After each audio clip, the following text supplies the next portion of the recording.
All right, thank you for coming tonight, everybody. I appreciate it. So for those of you who aren't familiar with me, my name is Bob Bruner. I am the exotic forest pest educator with the Department of Entomology at Purdue University.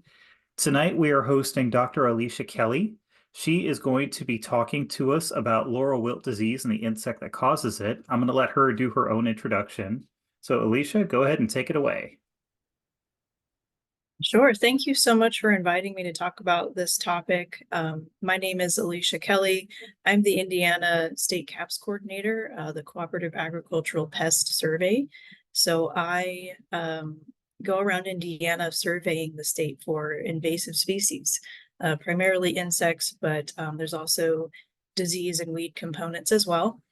I'm very excited to talk about this topic. I got to work a little bit with this beetle down in Florida when I was doing my graduate work.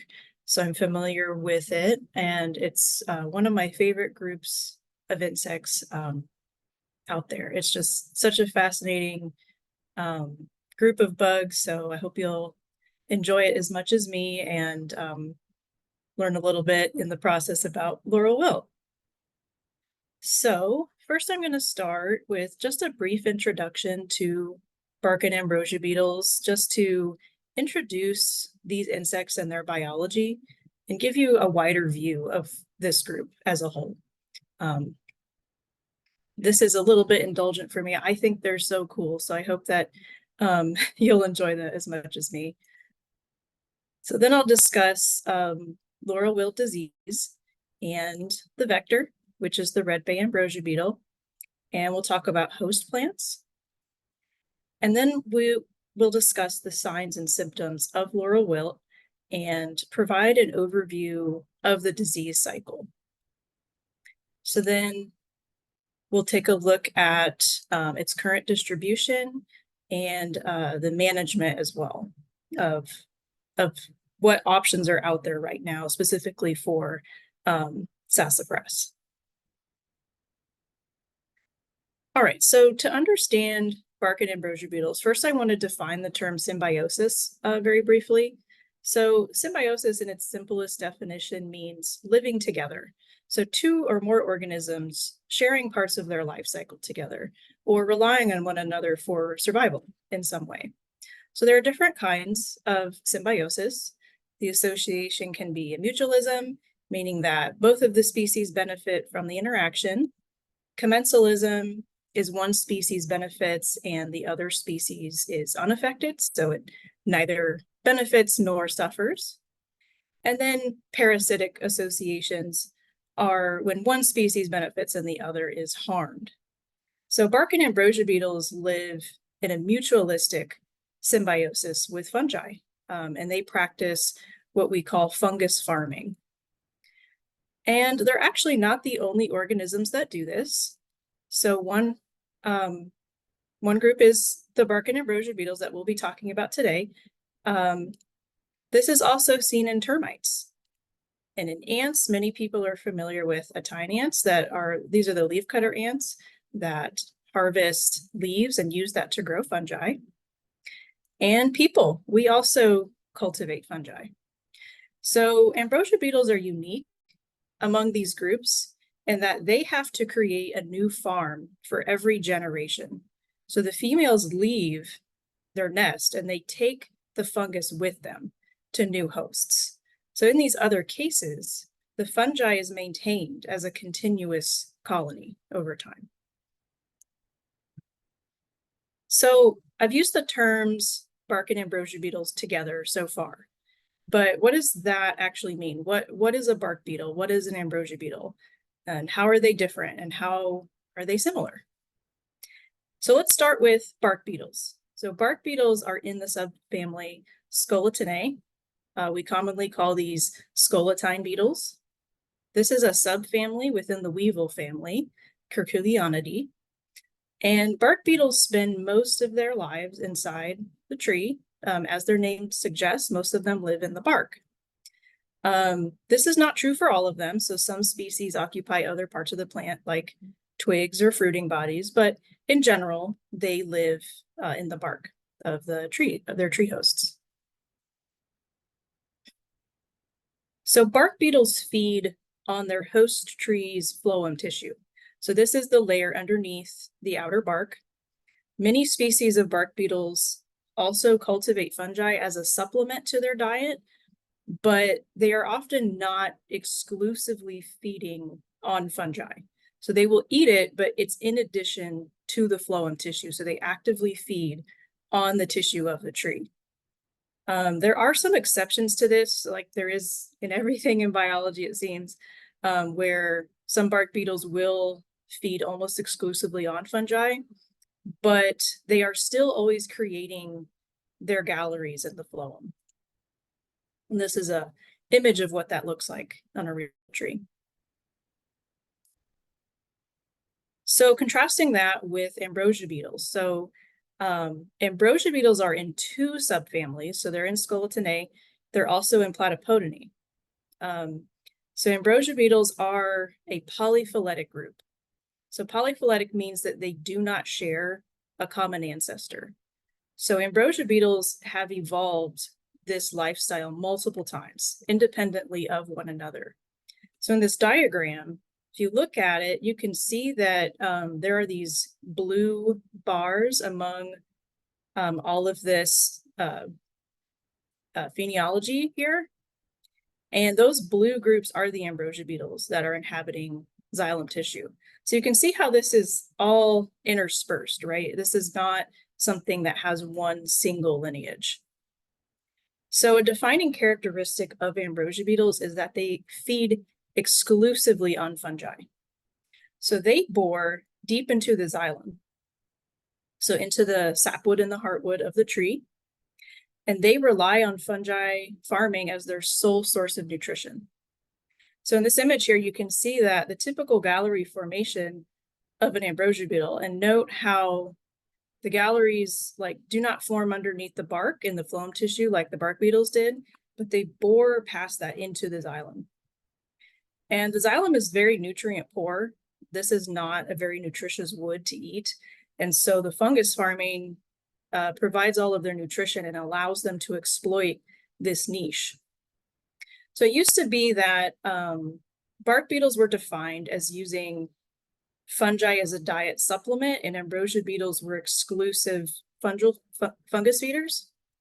But this definition isn't really true anymore. So today, bark and ambrosia beetles are categorized by their use of the host plant. So the bark beetles occupy and often feed on phloem, while ambrosia beetles occupy xylem and feed on fungi.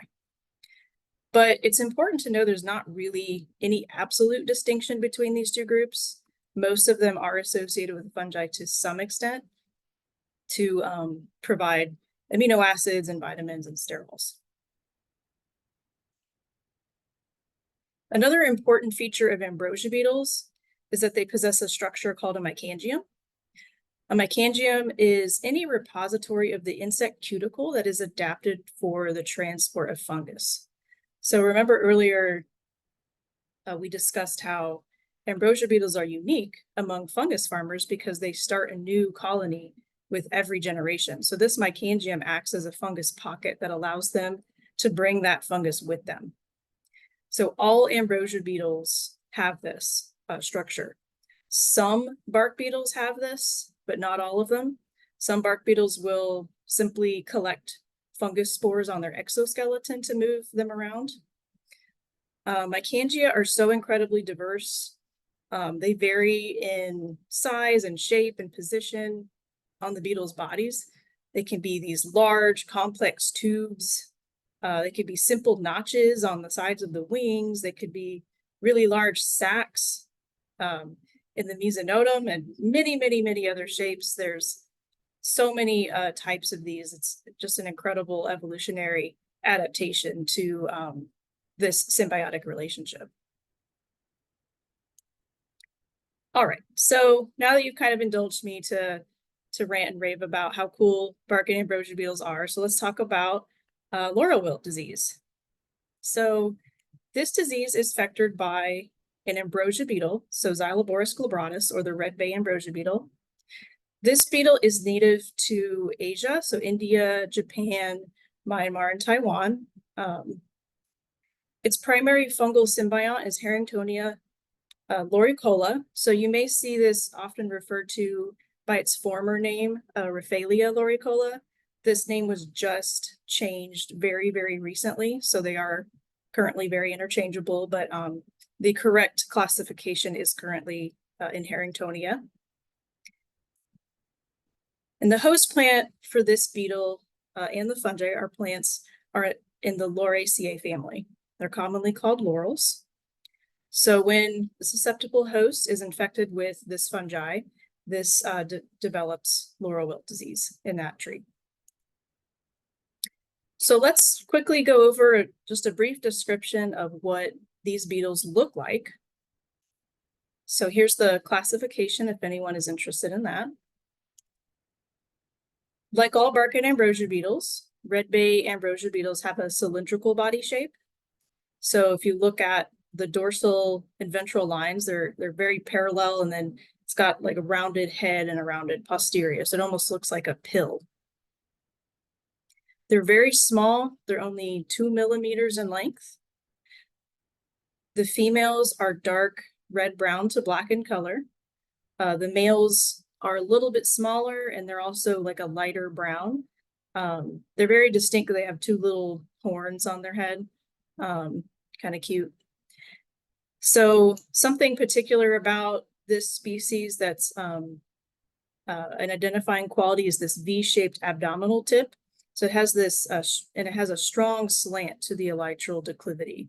So this just means that posterior end of the beetle has that strong downward slope, as indicated by that arrow there. And here you can see what I mean by this V-shaped abdominal tip. So since I talked about mycangia earlier, I also wanted to mention the kind of mycangia that this beetle has. They have dual pre-oral pocket mycangia. So this is a cool microscopy image, kind of slicing right through the head of that beetle. You might be able to see its 2 eyes on either side. So these are 2 pockets in the middle of the beetle's head, kind of positioned above the mandibles. This used to be called mandibular mycangia, but that's no longer considered correct. So it has these 2 pockets specifically for storing the fungi right in its head there. So I also want to mention there are 2 other beetles that have been studied for their potential to spread laurel wilt, specifically in sassafras. And those are the granulate ambrosia beetle and the hidden snout weevil. So both of these beetles are associated with sassafras. The fungus has been found, so laurel wilt fungus has been found internally in these beetles associated with either the gut or the mycangia of the beetles, but the researchers are not certain which of those structures the fungus was in. They didn't separate those tissues out when they did this work. So this would indicate that the beetles are coming into contact with the fungus and they are potentially feeding on it. It is unclear if they will play a role in pathogen dispersal right now. We still need a little bit more research on that. But we do know that native beetles acquire the pathogen and spread it in the southeastern states. So this is something that is very well studied in Florida and in avocados. Other beetles in the same genus and in the same tribe as Xyloborus glabratus are able to move this pathogen around. And that contributes to the epidemiology and disease cycle of this disease. The pathogen is extremely virulent, so it really doesn't take many spores to start an infection. It doesn't take an efficient vector. So a vector could be very poor at spreading this, but it doesn't take much. So it's very possible that these are able to pick it up and move it, but again, we do need more work to confirm that. So I want to provide that citation here if anyone's interested in looking at that further. It's a really interesting study. All right, so let's move on to talk about the hosts. So all species in the laurel family native to North America are hosts for this fungus. There are approximately 13 species representing 8 genera in Lauraceae that are native to the United States. The 2 primary species we're concerned about in the Midwest region are common sassafras and northern spicebush. In other parts of the country, they are primarily concerned about red bay, hence the name of this beetle, and also avocado. It's causing a lot of destruction in avocado in those regions. Other hosts include swamp bay, silk bay, pondberry, pond spice, and bay laurel. It is also known to infect camphor tree, although the pathogen is not very virulent in that host, so only a small number of infected camphor trees have actually developed any symptoms. So let's talk about the signs and symptoms of this disease. So here's an image of pond spice bush suffering from laurel wilt. So the symptom development is extremely fast. It takes about 30 days for the symptoms to fully take over the tree. So it starts as wilting and yellowing and browning of the leaves. And at first it may develop from an individual branch or sections of the tree, and then it spreads into the entire canopy of the tree. At first it may look very similar to water stress, but it's important, to pay attention to other plants in the surrounding area. Because if it's water stress, you would expect that to affect all of the plants in that environment, whereas this disease will be targeted to the specific host plants. So here's another look at a couple of trees that are infected. Here on the left is a red bay tree, and on the right is a sassafras. So red bay foliage turns brown and it's retained for several months. Sassafras, on the other hand, after it starts wilting, it will drop its leaves. So it doesn't actually retain those brown leaves over time. And this disease development is extremely rapid. So this tree will probably die within 1 season. If it does live through 1 season, it will try to grow a little bit the next season, but it will die within the next season. Another important symptom of this disease is the vascular streaking. So when you peel back those bark, those outer layers, and the phloem tissue, you'll see this telltale like black streaking in the wood. This is a very good sign of pathogen presence in the tree. So this is in the xylem. So you gotta peel back those outer layers to see this, but this is extremely indicative. So one sign of the beetles is these sawdust noodles. So recall from earlier when we looked at the typical gallery formation of ambrosia beetles and how they bore deep into the xylem. So as they do that, they're pushing out that sawdust because they're not eating that wood. So it kind of creates these long noodles. This can also, drop down and collect at the base of the tree. So you might see like a pile of sawdust. But, note that there are a lot of beetles that attack these trees, a lot of ambrosia beetles. So we saw earlier how diverse this group is. So you may not see this symptom at all in association with laurel wilt. You may see it and there is no laurel wilt. So this is not by itself a very good indicator, but this, in addition to everything else that we talked about, this might be a good indication that there's a combination of beetles and disease. That could all lead to this being laurel wilt. So if you see this combination, this is a pretty good sign that this could be what's wrong with the plant. So we would encourage you to seek some diagnostic support. This does require professional diagnosis to be confirmed that the tree has this pathogen. Okay, so now let's kind of put this all together and go through the full disease cycle. So this diagram here is using red bay as the host tree, but this would be very similar in sassafras. So let's start at the very top of this diagram. So the adult females locate the trees. So she brings the fungi with her in her mycangium. Most ambrosia beetles will only attack stressed trees, but the red bay ambrosia beetle is unique and that it will attack both healthy and stressed trees. So it starts, we're starting at the top of this with attacking a healthy tree. So when she starts to bore into that tree and create her galleries, she's inoculating the sapwood with the fungi as she prepares that for her brood. So as she starts doing that, this will start the early stages of the disease development. So as we move down the life cycle to the right there, the crown will start to wilt and turn brown, and there will be mild vascular streaking at this stage. Next, the frass tubes will start to be noticeable as more beetles arrive because they're attracted to the dying tree. So this is going to include more red bay ambrosia beetles. It's also going to include other ambrosia beetles that are not red bay ambrosia beetles. So it's attracting everything because now those volatiles are attracting just anything that wants to feed on a stressed tree. So now the disease symptoms are going to worsen into complete crown death. So one difference here in sassafras is that at this point, the tree will usually lose all of its leaves rather than just turning brown.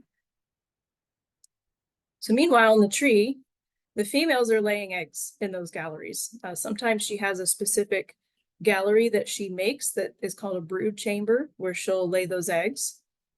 And the larvae are in there feeding on the fungi. So they're developing in there. Takes about a month for their entire life cycle. If anyone's interested, I do have those numbers at the end of the presentation I can give you for the days of their development. So something important to note about the biology of these insects is that they have what's called a haplodiploidy life cycle. So this means the females can reproduce without mating. So the unfertilized eggs will become males and the fertilized eggs will become females. So just like honeybees, if you're familiar with that. So a single female can lay unfertilized eggs and produce males, and then those males will fertilize her and allow her to produce more females. So even if she's unmated, she can still produce more females within one life cycle. So this makes their reproductive potential extremely high. So keep this in mind for when we talk about management in a couple of slides. All right, so continuing through the life cycle. So as the beetles are developing, more beetles are coming in, the brood is developing, the symptoms are worsening on this tree. So at this point, the vascular streaking in the sapwood is going to be very extensive. And then the mated females are going to leave this tree, and then they're going to start this process over and infest a new tree. So this entire process takes approximately 2 months. It's very, very fast. Another important difference for sassafras that affects their disease spread is tree-to-tree movement. So sassafras has an interconnected root system, so it's suspected that the fungus can move between the trees through the root system. As far as I could tell, this has not yet been confirmed.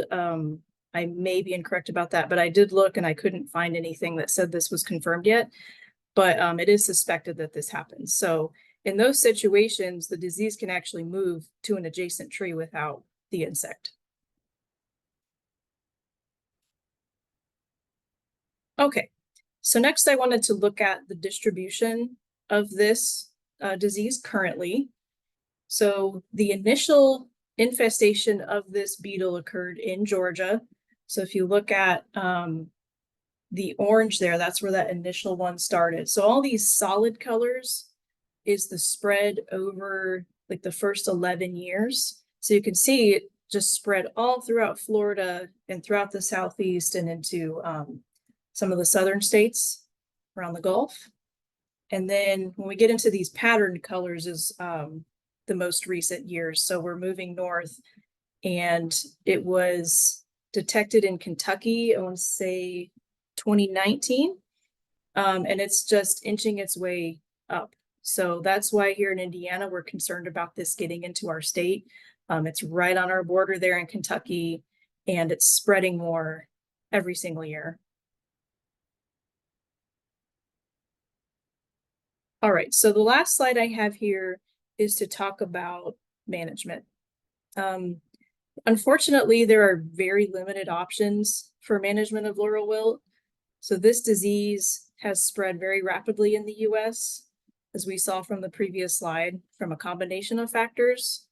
It's a highly virulent pathogen, a very efficient insect vector that can initiate a new population without mating. So recall that life cycle we spoke about just a minute ago. So it has incredibly high reproductive potential. The climate is very hospitable for this pathogen and the vector, and people are moving it on infested wood. And there's often a delay in the identification of the disease. And all of that combined with a low economic value of this tree just makes for a really challenging management issue. As a lot of us know, when there's not a lot of money behind the management incentive, it really constrains the resources we have to combat this disease. So, all that being said, there are some sanitation recommendations that can be taken. So first, removal of the infected tree is crucial. So chip the tree, ideally cover the wood chips to solarize them and improve the sanitation of those wood chips, just in case there's any beetles left behind. The infected wood should be burned or buried on site. Never, ever move any of that infected wood off of the site. Beetles do fly to the new hosts, like they do have some contribution in the movement of this disease, but the main long distance movement is from people moving an infested wood. We've been preaching about this for I don't know how long, not to move firewood. This is the main way that a lot of these wood infesting beetles spread, and it's true for this one as well. So the best short-term option to stop it from moving long distances is do not move firewood. So the best long-term option is probably resistance. Red bay resistance screening is underway. So there are some surviving red bay trees in areas of high infection that have been studied. So one recent study looking at disease progression in red bay and sassafras in Georgia also identified some individuals in sassafras that have exhibited signs of resistance. This is not conclusive. It needs further study. This is still very, very early stages on that work, but there are people doing it, and it does have potential for reforestation efforts in the future. And here's a citation here if anyone's interested in that publication. There are very limited chemical options. There are some trunk injections of propiconazole can slow the disease. So this is a fungostat. It is not a fungicide, but it does need to be reapplied annually. For a very low value tree, this is not necessarily a very viable option. This can get very expensive. And so for a sassafras tree, this may not be very appealing, but it is there. It can slow the disease down if applied annually. So again, I do have the citation here if anyone's interested in reading about that option. There are no sprays or drenches available for homeowners. So the only thing is that propiconazole, but that has to be professionally applied. There are some effective insecticides that are decent at suppressing the beetles, but remember that these beetles spend most of their lives inside of a tree, so they can't be sprayed very easily. It's really not a practical option, especially in a forest system. This is perhaps a little bit more viable for some of the folks in avocado. But even then, for a beetle that lives for a month in a tree, it's just impossible to spray something like that. So the only recommended use of insecticides currently is to spray the chipped trees. That's the only application in which people think that this is a useful tool. Right, so that is everything I have for this. So thank you everyone for being here and letting me talk about this beetle and this disease.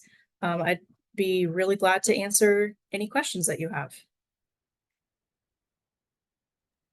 Okay, so do we have any questions for Dr. Kelly? So while I know there may not be too many questions because this is a little outside of what you normally experience, the reason I asked Dr. Kelly to speak to us this evening is because we are receiving a lot of reports of different kinds of vascular dieback in sassafras trees, and we are trying to research what it is and where it's coming from. We don't know much about it yet, and it could potentially be linked to things like a carry laurel wilt, but we are still trying to learn. And I know that in several counties in Indiana, we've gotten reports of this. So, like I said in the chat, I want to encourage everyone to please, if you see your sassafras trees dying off for some reason, send in samples. Let us take a look. It's cheap and they do a really good job with it. That way we can begin to put together the information that we need. And of course, laurel wilt is something that we are very concerned about. I work with one of the grad students who's currently researching it. Yeah, absolutely. Sending in a sample is so important to help us find this, as soon as possible so we can try to limit its spread here in Indiana and protect our sassafras trees. So I do not have at the moment a good count of the counties that are reporting it because the trouble is that it's hard to report. Folks will only plant sassafras as ornamental trees in general, and we're only getting so many things. I have only anecdotal instances myself. I would need to speak with the diagnostic lab to find out where they're getting the reports from.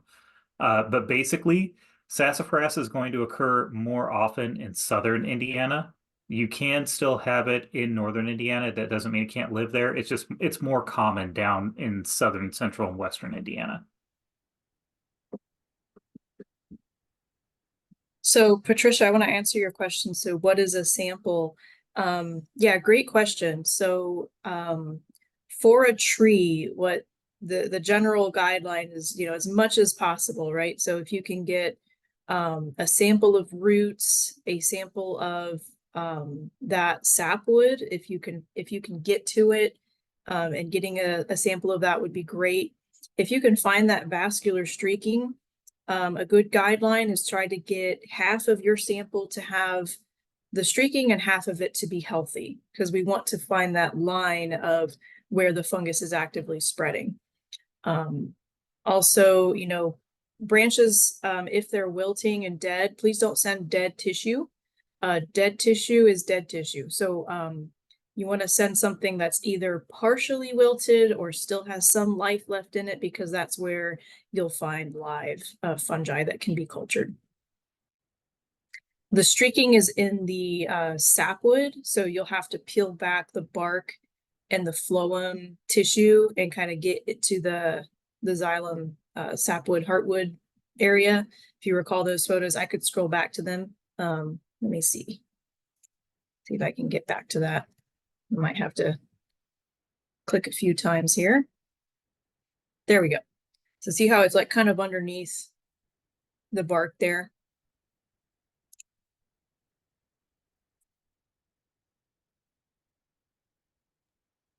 Basically, imagine you were trying to check for emerald ash borer on an ash tree. You're going about that depth if you were scraping away the bark.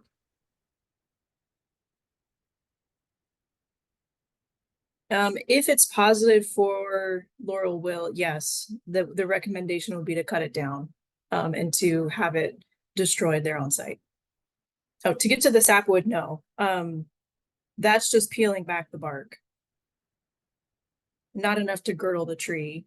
They were, in these photos, I think they were peeling back quite a bit in order to get a good photo.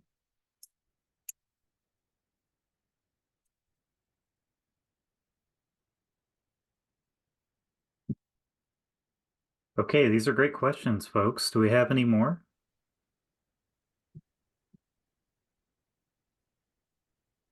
All right, I am not seeing any more, and I'm not going to keep folks from their evening. So, Alicia, thank you for sharing everything this evening. We really appreciate it, and that was great information. Thanks for having me. And this will get posted on YouTube. So everybody on YouTube, hi, thanks. If you have questions, leave them in the comments. But other than that, thank you, folks, and we will see you at the next one. Thank you.